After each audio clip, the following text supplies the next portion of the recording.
Hey guys, welcome back to the channel. It's me, Alan. You'll probably notice I'm indoors today rather than outdoors. That's because we've got one of those articulated vortexes visiting us down here in the Midwest, and it's really cold outside. How cold is it? Well, it's cold enough that all the thermometers went on strike. It's cold enough that Siberia called, they want their weather back.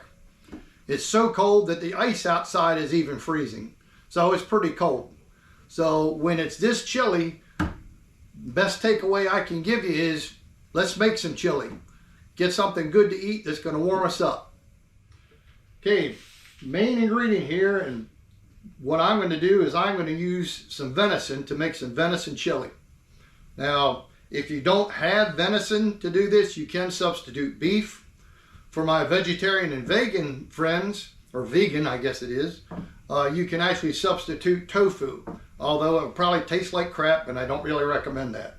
So let's get started. We're going to use 2 pounds of ground venison, and I have got a venison round steak that we're also going to cube up and add that for some additional texture in this thing. This particular chili does not have beans in it. Reason being, I don't like beans in my chili. So if you want to add beans, you can add beans. I'm not going to do that. This is going to be strictly a meat-based chili, and we're going to make it medium spicy because I don't want it to be too hot. First thing we're going to do is we've got an onion here. I'm going to add some onion to it, and we're going to dice this thing up. There's a few different ways you can do it. We're going to do it my way, which to me is the correct way. Culinary school, it's probably not. But you'll notice the root of the onion here where all the little hairs come out.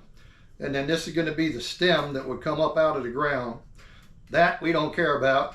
The root we want to hang on to hold everything together so that we don't inadvertently end up adding extra meat to our chili, if you know what I mean.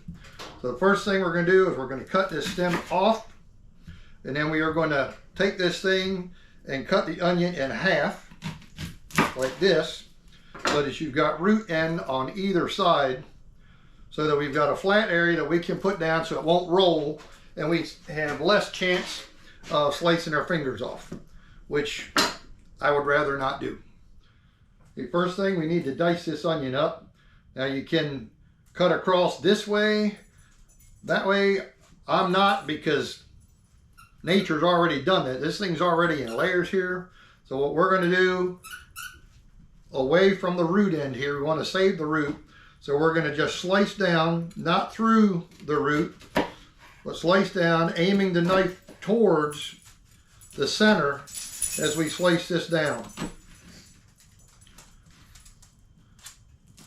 If I can do this. I am not a professional chef by any means. Then once that is done, we can take this thing, we're avoiding the step from doing this. We're just going to cut down through it that way. Let the knife ride against your knuckles here as we go down. And I'm going to get rid of the small root section. But that is diced up small enough to suit me. You can actually dice it up finer if you want to, but this is how I'm going to do it for this chili. And we're going to brown the venison, brown all the meat. I've got some oil and some butter in here. We're going to get this browning.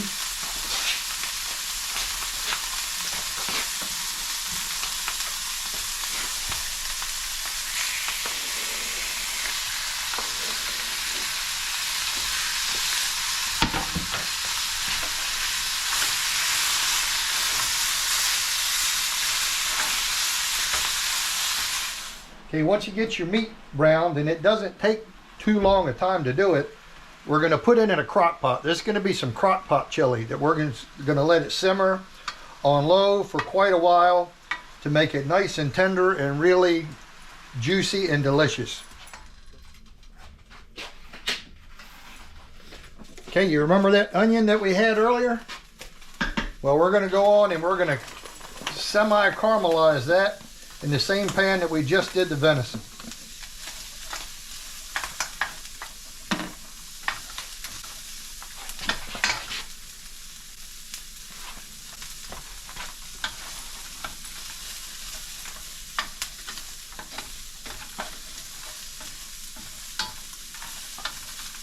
Well, I wish you guys could smell this. This smells absolutely delicious with this onion cooking in the same pan that I had this venison.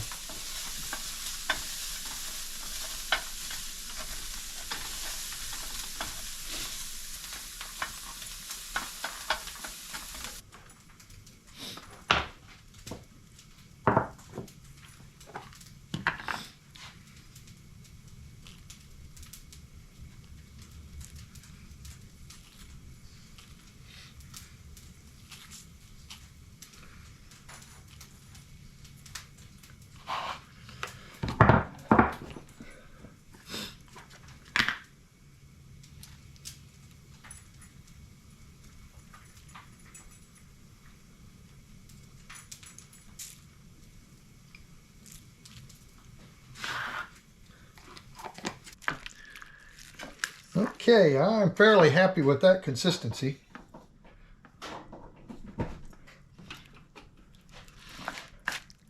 We're going to go with that. Now I'm going to add my chili powder and mix some more.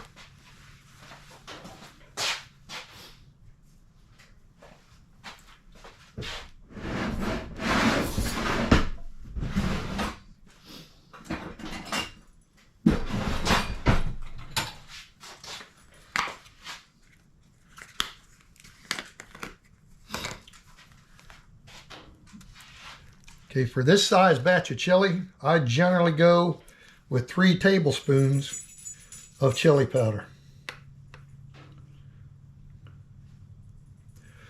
Seems to work the best for me.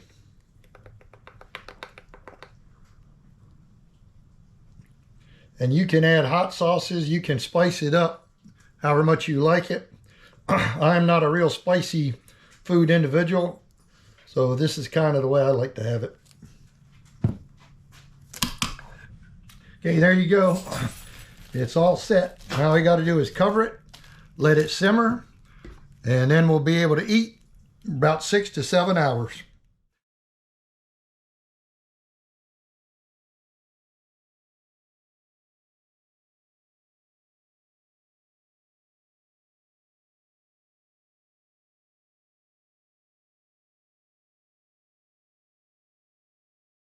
Thank you for watching.